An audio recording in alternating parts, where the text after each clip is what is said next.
Welcome back to the Deep Dive, the show where we take those, those far-flung luxury destinations, the ones plastered all over high-end travel blogs and, your screensavers, and we try to figure out if the reality actually justifies the fantasy and, let's be honest, the often absolutely astronomical price tag. And today, we are pointing our logistical lens directly at a real heavyweight champion of aspirational travel, the Seychelles archipelago. Right.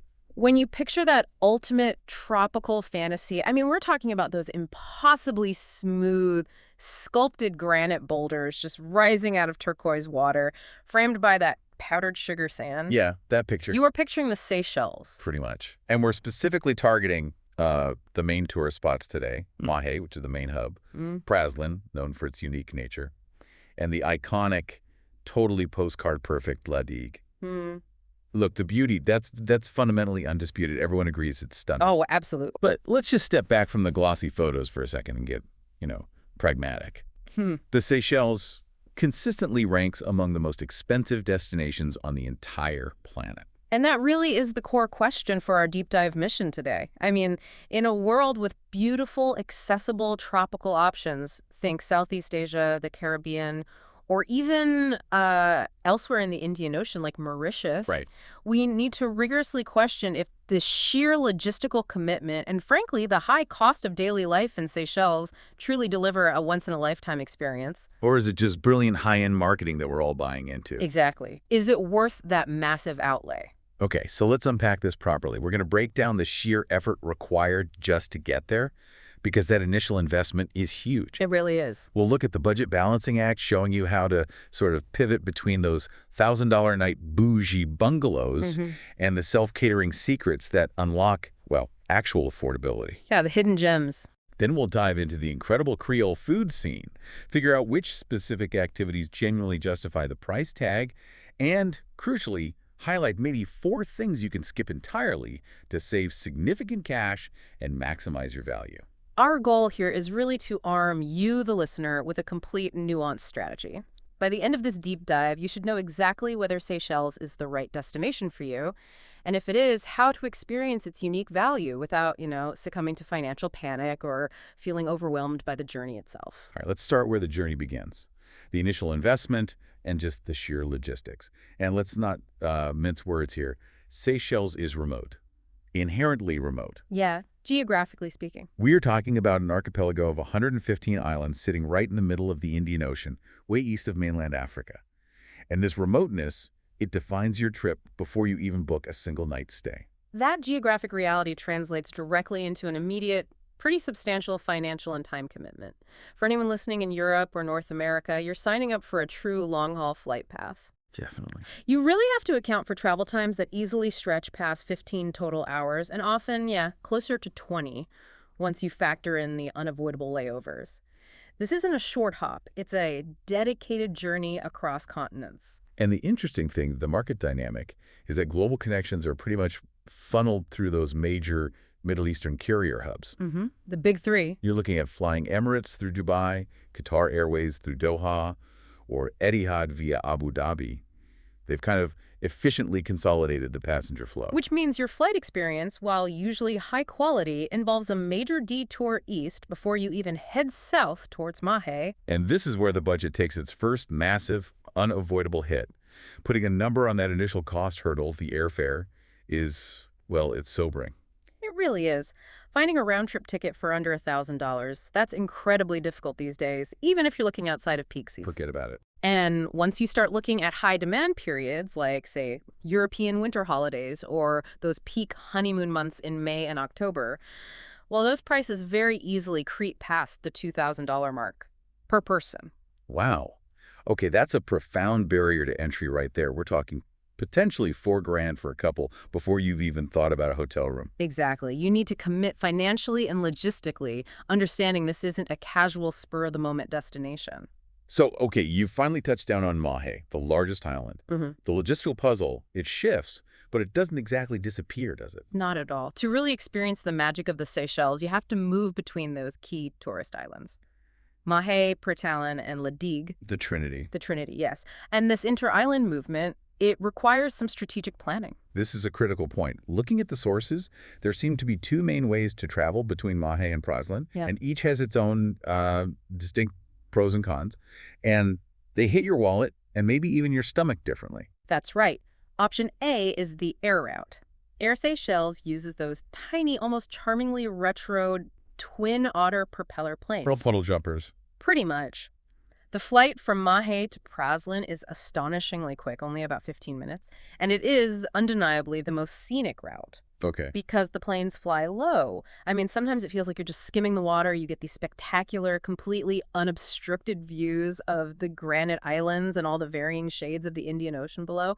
It's quite something. I sense a butt coming.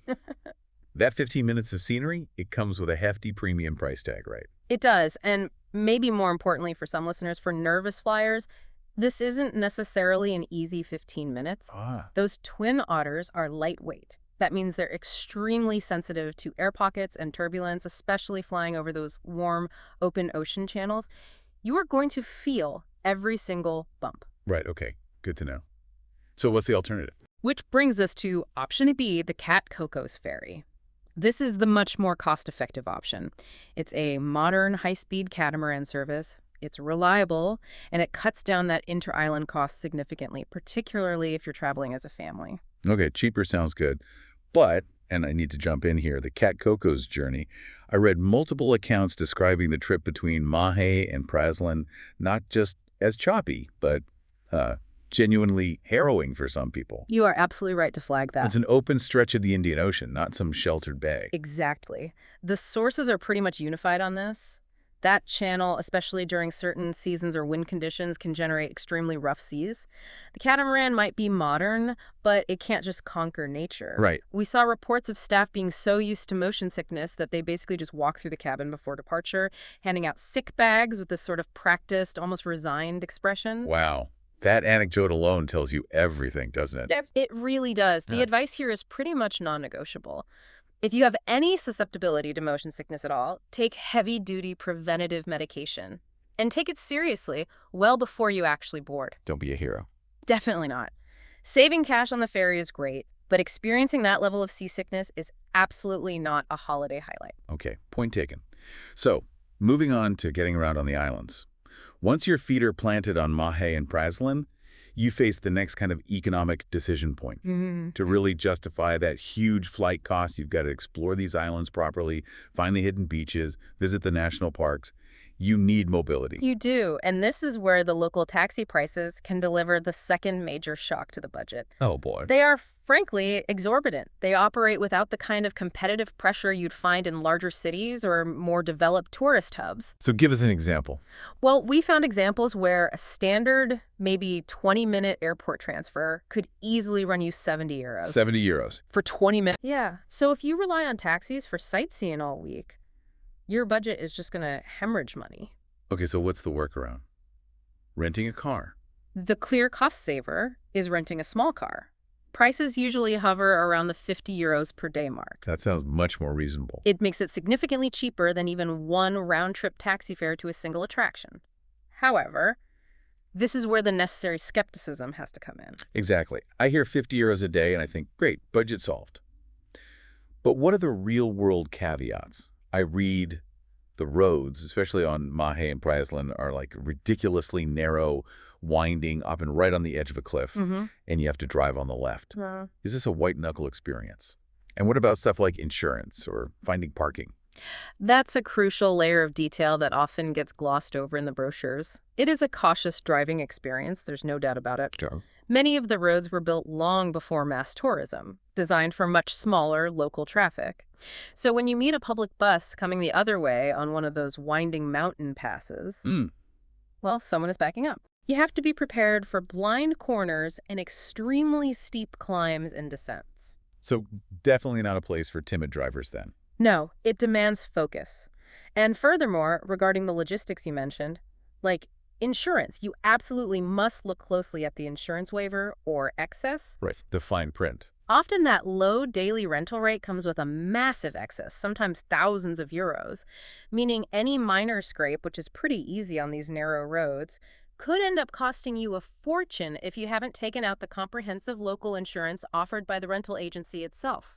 Ah, so that 50 euros a day isn't really the final price. Not if you want peace of mind. It's an unavoidable added cost, really, but one that protects you from a potentially huge bill. Parking, thankfully, is usually less of an issue outside the capital, Victoria, but space can definitely be limited at the most popular beaches. You might have to park along the road. Okay, so the car is still probably the better value proposition for freedom if you're a confident driver, comfortable on the left, and willing to pay for the full insurance. That sums it up well. But then you get to La Digue, the island that basically solves all the transport problems by just getting rid of cars altogether. La Digue is the glorious exception, and it's a huge part of its unique charm. It is largely car-free. Fantastic. The entire experience of La Digue is built around this relaxed, almost throwback pace, which is enforced by the primary, indeed almost the only method of transportation, the humble bicycle. And this is brilliant for the budget, right? Absolutely. You step off the ferry from Praslin, and within minutes you can rent a decent bike for about 10 euros for the entire day. 10 euros. Yeah. Compared to 70 for a short taxi ride. Exactly. That's your mobility, your sightseeing mechanism, and your cost control all rolled into one. It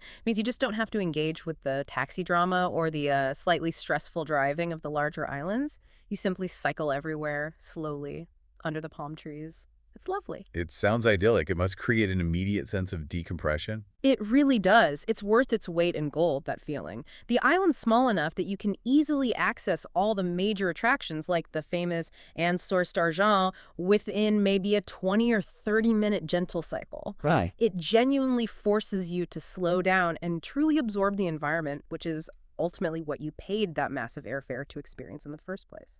All right, so we've made the commitment, we've paid the airfare, maybe survived the ferry.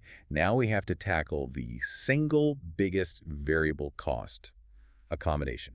And Seychelles has really built its global reputation and its high-cost image on that luxury benchmark. Oh, absolutely. The images that fuel the fantasy, they're almost always those ultra-exclusive resorts, the Four Seasons, Raffles, and those tiny private islands like North Island, which cater to an extremely wealthy clientele. Yeah, places where royalty and movie stars hide out. Pretty much.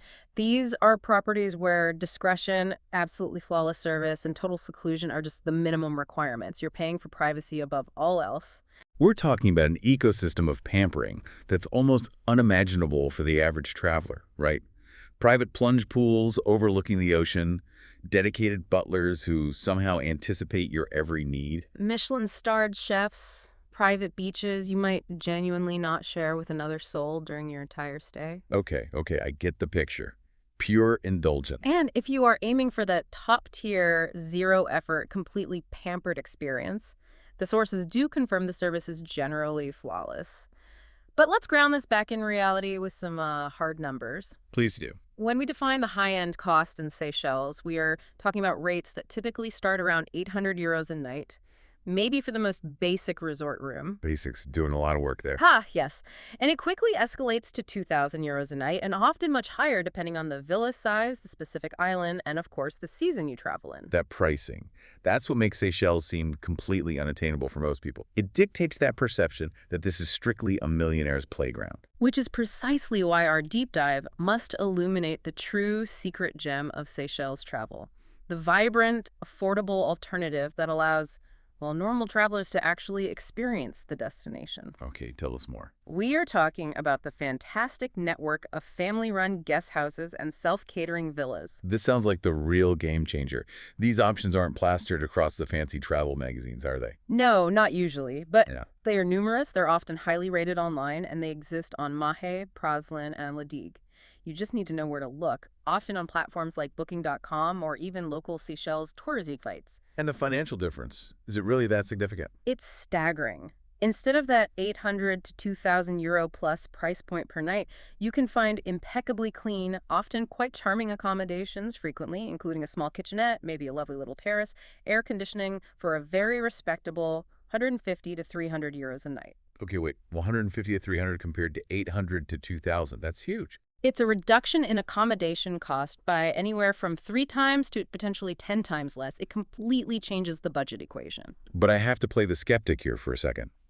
When you trade the, say, $1,500 a night resort for the $200 a night guest house, what's the quality trade-off? Are we just downgrading the whole experience, or are we maybe gaining something else? That's a great question. You are absolutely trading the pampering aspect for immersion, and I would argue that in a place like Seychelles, the immersion is actually the higher value proposition. Interesting. How so? You lose the butler, obviously. You lose the 247 room service, yes. But you gain a direct, often invaluable connection to the local Creole culture. Oh, okay. Tell me more. These guest houses, they're usually managed or owned by Sekolah families who often live right there on the property. They become this constant, immediate source of reliable local intelligence. Where to buy fish straight from the boat that morning, the best time to visit Anse d'Argent to avoid the crowds, or, critically important, where the best local takeaways are hidden. Insider. Exactly. It's an authentic interaction, a chance to chat that is completely absent inside the sort of hermetically sealed bubble of a big luxury resort. That makes a lot of sense. You're paying for knowledge and connection, not just high thread counts and infinity pools. Precisely. Now, let's focus on probably the biggest financial advantage of that guest house model. The small kitchen, the self-catering option. How dramatically does that impact the overall budget? Oh, it is the single biggest budget game changer outside of the airfare itself. Think about it. If you stay in a resort, you're paying resort prices for 3 meals a day, likely at highly inflated European-level prices. Yeah, easily hundreds of euros a day just on food. By having even a small kitchen, you immediately eliminate the cost of breakfast entirely, and often lunch as well. And crucially, I imagine, you eliminate the constant temptation and cost of the minibar. Oh, absolutely. Those simple costs, a bottle of water here, a soda there, a small snack, they add up incredibly fast over a 10-day trip when you're constrained by resort pricing. Yeah, €5 for a Coke. Exactly. The ability to just buy drinks and snacks at a local market or supermarket and keep them cold in your own fridge represents potentially hundreds of euros in savings over the trip. Plus, you can make simple lunches to take to the beach. Absolutely. A quick homemade sandwich or a pasta salad, maybe some local fruit you bought. It means you avoid that 40 euro club sandwich we talked about earlier. This strategy is essential for making the trip financially viable for a longer duration, say more than just a few days. So the strategy really needs to be about mixing it up, the high-low mix you called it. Let's make that really tactical. If someone's planning, say, a 10-day honeymoon, how do they actually execute this mix effectively?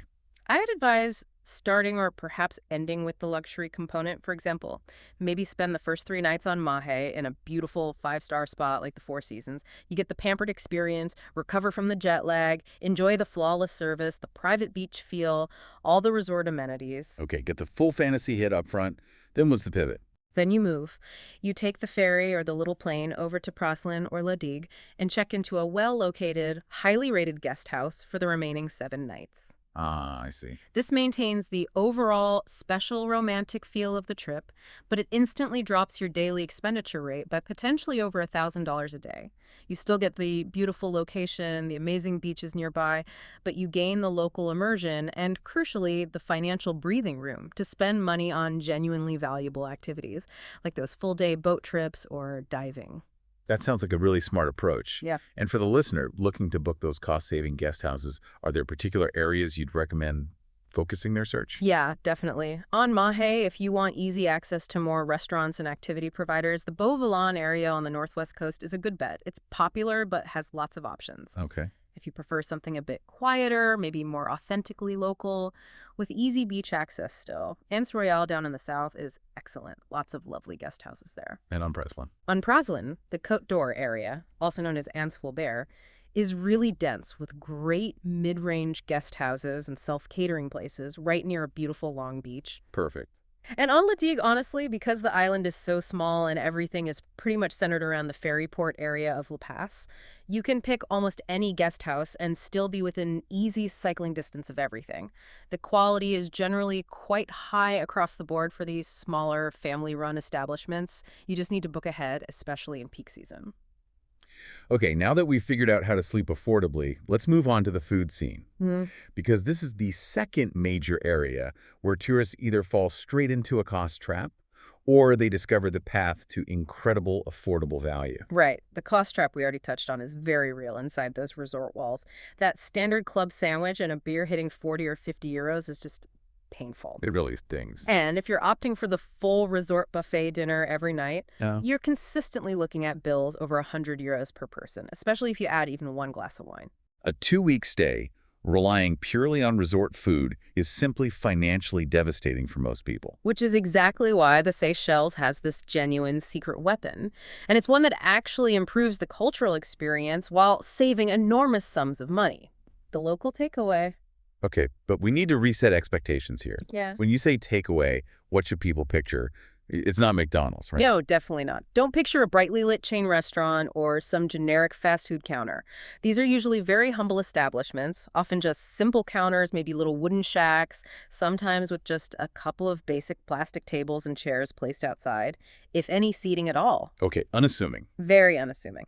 But crucially, they're where the locals eat, and they serve massive portions of genuinely incredible, freshly prepared Creole food. They are the absolute key to unlocking the food budget. And the cuisine itself, that's the real reason to seek them out, isn't it? It's not just cheap filler food. This Creole fusion sounds amazing. It's beautiful. It's a complex, delicious story of the island's history right there on your plate. You get these rich flavors drawing from African stews, maybe the elegance of French sauces and techniques, definitely the spice and complexity of Indian curries, sometimes the textures of Chinese stir-fries, Wow. all mixed together with abundant, fresh, local seafood and ingredients. So doing a deep dive into Creole food, what are the must-try dishes from these takeaway spots? Okay, you absolutely have to try the fragrant curries. The octopus curry is a real classic, a local specialty. Octopus curry. Interesting. Yeah, often prepared with coconut milk, rich spices, usually a subtle heat, not overwhelming, and the octopus is cooked until it's incredibly tender. It comes from slow cooking, that's the secret. Sounds amazing. What else? Beyond the curries, you'll almost always find incredible grilled fish.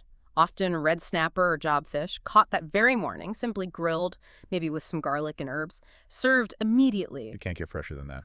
Exactly, and it's usually paired with essential sides. You don't just get a piece of fish on a plate. Right, tell us about the sides. They seem like the foundation of the meal. They are. You'll receive really generous portions of, say, fragrant saffron rice, often some lentils dal cooked with local herbs, and crucially, you need a refreshing contrast, like a tangy mango or papaya chutney, or maybe just a simple, vibrant, shredded green papaya salad. It's a complete, balanced, filling, and utterly satisfying meal. Okay, my mouth is watering now. And the value proposition here, you said it was key. Quantify that for us. This is the stunning part. We are talking about a huge plate of genuinely authentic, truly delicious food, easily enough to feed a hungry adult, costing only about €5 to €8. 5 to 8 euros. For a full meal like that? Yes. This is the difference between a trip feeling extravagantly expensive and one feeling actually quite accessible day to day. That's incredible. Were there specific places mentioned in the sources? Yeah, the anecdotes definitely support this. We saw specific mentions of places like Gala Takeaway on Digue being very popular, others near Beauvalin on Mahé. They were all praised not just for being cheap, but for serving the best quality food the travelers had during their entire trip, often better than expensive restaurants. So you are absolutely not compromising on quality. You're just changing the packaging and the setting, basically. You're eating like a local and saving a fortune. Okay, but what about sourcing ingredients for that self-catering kitchen we talked about? Yeah. If you want to cook yourself sometimes, are the local supermarkets going to break the bank with imported goods? That's a very fair question, and yes, you need to be smart about it.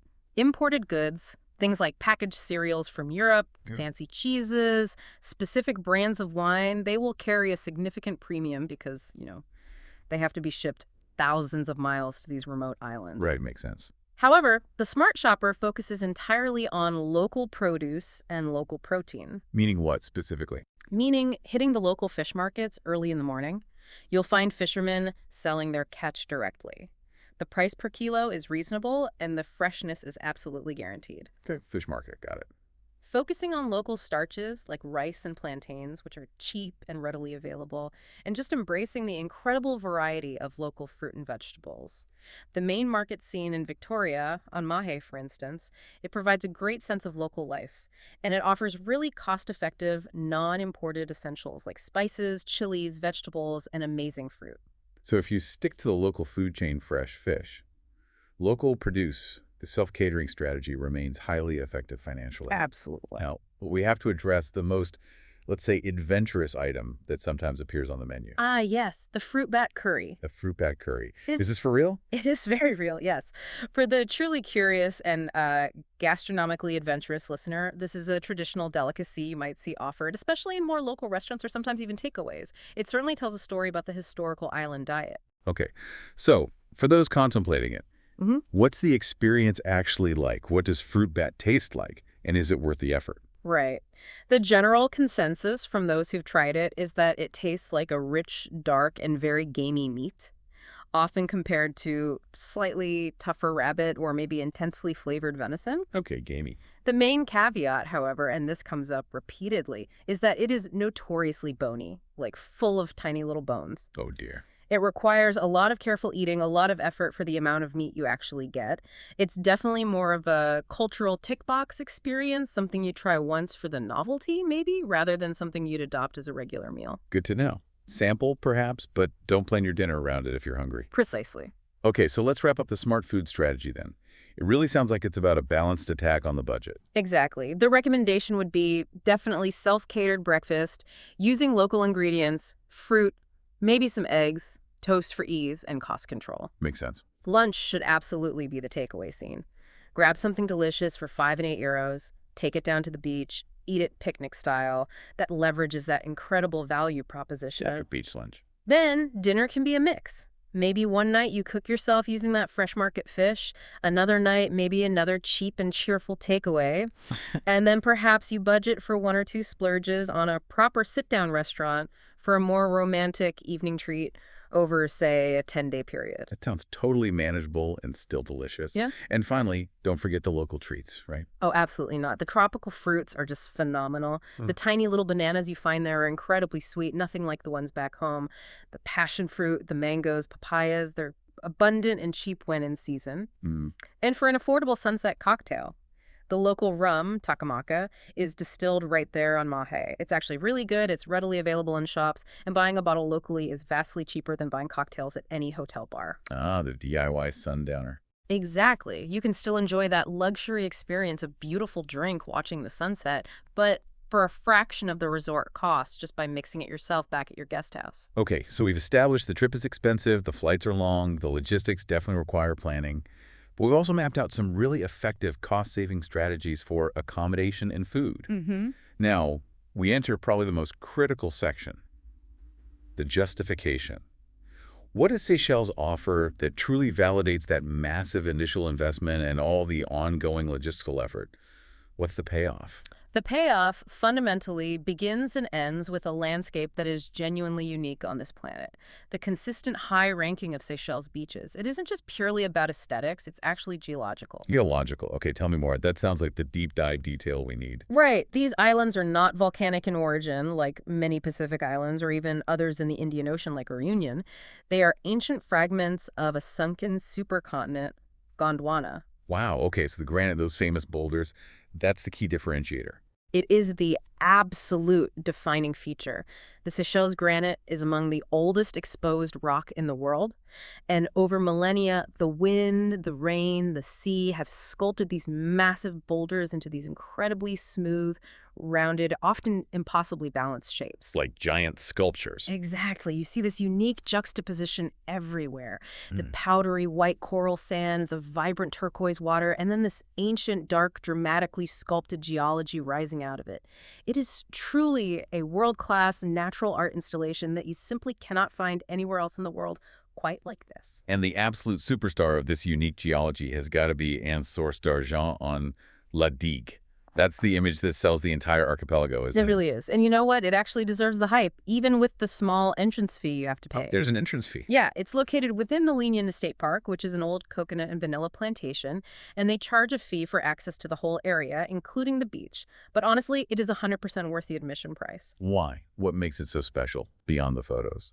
The unique factor is that it's not just one single beach. As you walk along the coastline track, you discover this series of incredibly intimate coves, each one framed absolutely perfectly by massive, smooth granite formations and shallow, calm, unbelievably clear turquoise water. So it's less like one big beach and more like a walkable gallery of these stunning natural sculptures and pools. Precisely described. And here is the crucial strategy for maximizing the value of that entrance fee. You must time your visit carefully. Okay. Pro tip needed. To truly absorb that unique atmosphere without, the crowds of day trippers, you need to arrive either right when the park opens in the morning, or perhaps even better, go late in the afternoon, say around 4:30 p.m., after the last ferries carrying day trippers have departed back to Praslin or Mahé. Okay, avoid midday peak. And don't just stop at the first pretty spot near the entrance, I assume. Absolutely not. That's where most tourists tend to linger, near the restaurant and the first few accessible coves. You must walk further down the sandy track, past the main access points. The coves get progressively quieter and more secluded the further you explore. Find your own little corner. Exactly. You're much more likely to find your own private little slice of paradise, perfectly framed by those iconic boulders if you just keep walking for another 10-15 minutes. Great tip. Now, over on Praslin, the competing heavyweight in the most beautiful beach category is often said to be Anse-à-Lazio. How does that compare to the unique structure of Anse-sur-Stargent? Anse-à-Lazio offers a different but arguably equally stunning kind of beach experience, where Anse-sur-Stargent is that series of intimate, sculpted coves. Anse-à-Lazio is a much larger, vast, sweeping bay. Classic crescent shape. Okay, more traditional beach layout. More traditional, yes, but on a grand scale. The sand is exceptionally white and fine, the water gets deep enough fairly quickly for excellent swimming, and it's framed by lush tropical takamaka trees and, yes, those incredible granite outcrops punctuating either end of the bay. It's breathtaking in its own right. And crucially, access to Anse-à-Lazio is free, right? Which offers excellent value. It does. There's no park fee there. It provides that classic, idyllic, large-scale tropical beach experience perfectly. But the justification for the Seychelles price tag goes beyond just beautiful coastlines. It dives deep into unique nature found only on these specific islands. We absolutely have to talk about the Vallée de Mahé Nature Reserve on Praslin. Right, the UNESCO World Heritage Site. Yeah. This is where we start paying for biological exclusivity, isn't it? Describe the experience of actually walking through this reserve. It is genuinely remarkable. It's an ancient primeval palm forest. When you step inside, the sheer density of the endemic palms creates this kind of cool, green, twilight atmosphere, even in the middle of the day. It feels like stepping back into the dinosaur age. There's this sense of deep, untroubled evolutionary history. You feel the humidity, you smell the damp earth, you hear the rustle of endemic birds like the Seychelles black parrot, if you're lucky. It's quite atmospheric. Now, the absolute star of this primeval forest is the legendary Coco de Mer palm. The Coco de Mer is the ultimate symbol of the Seychelles' unique biological heritage. This reserve, Vallée de Mahé, and the neighboring island of Curieux are the only places on Earth where this specific palm grows naturally in the wild. Only place in the world. The only place. And it produces the largest seed in the entire plant kingdom. And it has this famously uniquely shaped double nut. The one that looks like a female pelvis, right? Exactly. Its suggestive shape has fascinated botanists, sailors, artists, and even mythologists for centuries. I read there's a whole mythology around these nuts. Like sailors used to find them washed up on beaches in India or the Maldives and had no idea where they came from. That's absolutely right. For centuries before Seychelles was properly explored, these massive nuts were considered these mythical treasures found floating in the Indian Ocean, often thousands of miles from Seychelles. Wow. Because nobody knew their origin, people genuinely believed they grew in some fantastical underwater garden or deep beneath the sea, hence the name Coco de Mer, which literally means coconut of the sea. Coconut of the sea. I love that. They were incredibly prized by royalty and wealthy collectors across Europe and the Middle East, commanding enormous prices precisely because their origin was unknown and the shape was so provocative and unique. That history alone, that exclusivity, really helps justify why visiting Vallée de Mahé is a unique part of the cost. It's not just a forest walk. Not at all. It's a walk through living history and legend. Okay, so beyond the unique botany, you have these magnificent creatures that also seem to embody ancient history. The giant Aldabra tortoises. Yes, You simply cannot visit Seychelles properly without spending some time observing these incredible creatures. They really are like wise, gentle, ancient dinosaurs roaming around. How long do they live? They can live well over 100 years, some maybe even close to 200. They carry the weight of history in their shells. You often see them in protected enclosures, like the ones at Lignan Estate on La Digue, the same place you access on Source d'Argent. Oh, convenient. Yeah, which allows you to interact with them quite closely. You can often feed them leafy greens, gently touch their ancient shells, and just observe their slow, deliberate movements. It's quite meditative. That kind of interaction, that provides an emotional value, doesn't it? Something you really can't get from just a standard beach holiday. They feel like a tangible connection to the deep past. Absolutely, a living link to prehistory. And then, of course, we turn our attention underwater. The snorkeling and diving are generally considered excellent. Especially around those granite formations. Yes, especially around the granite areas where the coral tends to be healthier and the water clarity is often very high. You consistently encounter green and hawksbill sea turtles, various types of rays, eagle rays, stingrays, and just abundant, colorful reef fish. So for the serious underwater enthusiast, those boat trips out to the dedicated marine parks seem essential. But these are the areas, again, that can inflate the budget quite quickly, right? They do, and we need to be transparent about that cost. A full-day boat trip, often visiting 3 or 4 different snorkel or dive sites, maybe including lunch on a tiny uninhabited island, typically runs anywhere from 100 to 150 euros per person. Okay, let's get granular on that. What does that 150 euros actually buy you on a typical marine park excursion, say, out to the Sainte Anne Marine Park near Mahé or the Coco Marine Park near Digue? It usually buys you a pretty comprehensive experience that, for many, is worth the premium. You'll typically leave early in the morning on a comfortable boat. You'll head out to several different islands or reef locations, often including places like Coco Island, Félicité, maybe Moyenne Island, where the currents and protected status often lead to really excellent visibility and abundant marine life. So you're paying for access to prime spots. Exactly. You're paying for access to remote, often protected reefs that you can't just swim to from the shore. You're paying for the expertise of the local guides who know precisely where to look to spot the turtles, the schools of fish, maybe even small reef sharks or eagle rays. And usually it includes a freshly prepared Creole-style lunch, often involving grilled fish caught that morning, served right there on the boat or on a secluded beach. Okay, so it's a full day guided experience with food. It sounds like a justifiable splurge, maybe 1 or 2 per trip, but one that definitely needs to be budgeted for strategically. Precisely. It needs to be a deliberate choice, not an everyday activity if you're watching costs.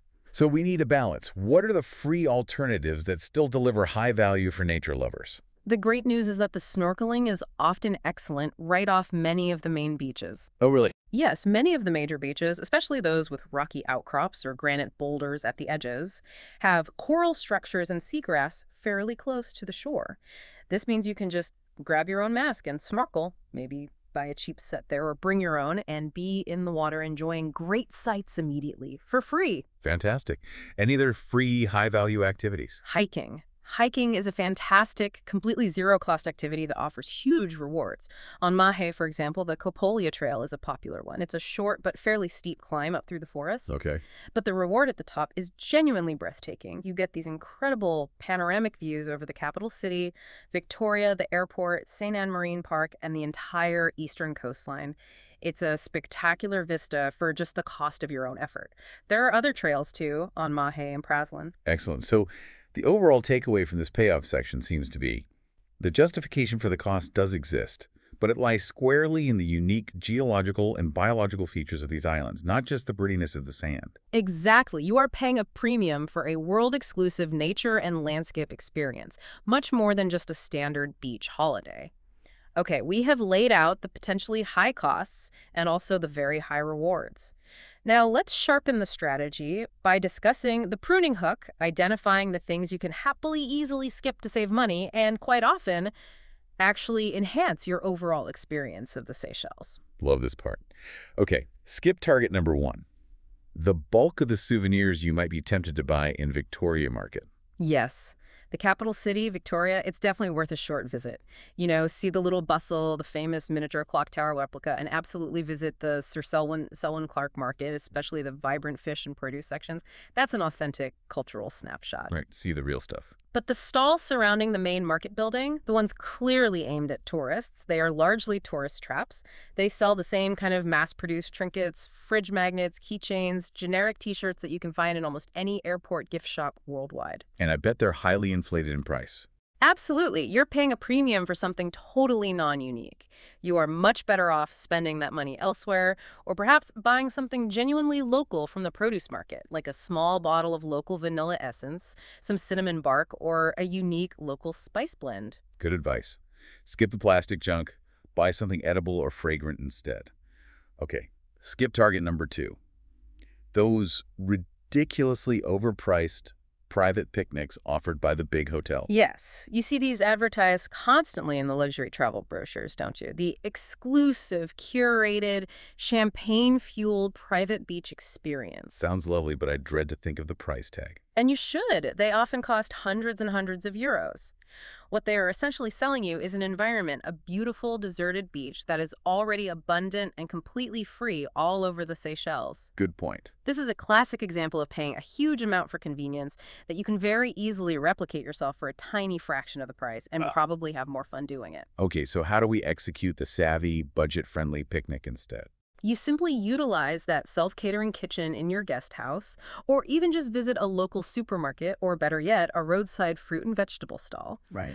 Grab some delicious fresh bread, maybe some local cheese if you can find it, definitely some of those sweet little bananas or juicy mangoes, perhaps a cold sea brew beer, or, yes, a bottle of that Takamaka rum for your own DIY cocktail. Okay, assembling the goods. You can pack a truly delicious, romantic, and highly local lunch for probably under 20 euros for 2 people. Then you simply drive your rental car or cycle your bike down some little track until you find one of the dozens of stunning deserted coves. Honestly, the most beautiful ones are often the ones you stumble upon yourself, lay down your towel, and you have created your own, arguably more authentic luxury picnic. Love it. You save hundreds of euros, get the satisfaction of doing it yourself, and probably find a better spot anyway. Okay. Skip target number 3 is specific to La Digue, and we kind of touched on this earlier. Please, skip the cars on La Digue. We really need to reiterate this point strongly. There are now some small electric buggy-style cars available for rent on La Digue. Ignore them. Renting one completely defeats the unique character and the entire charm of the island. La Digue is fundamentally designed for slow travel, isn't it? The speed of a bicycle literally dictates the island's gentle pace. Exactly. If you rent one of those buggies, you're just adding noise pollution, you're taking up limited space on the narrow paths, and worst of all, you are fundamentally rushing the experience. Yeah, it defeats the purpose. The magic of La Digue is found in that slow, almost silent journey, cycling past old vanilla plantations, under the shady canopy of palm trees, waving hello to people you pass. Don't ruin that essential core experience just for the sake of motorized transport. The cycling isn't strenuous, right? The island's mostly flat. Mostly flat, yes. There are a couple of small hills if you venture inland, but the main coastal routes are very gentle. It's intrinsically linked to the value proposition of La Digue. It's probably the one place in the world where paying more for convenience actually nets you a worse travel experience. Well said. Okay, and finally, skip target number 4. Don't fall into the trap of overscheduling. Resist the pressure to constantly book tours.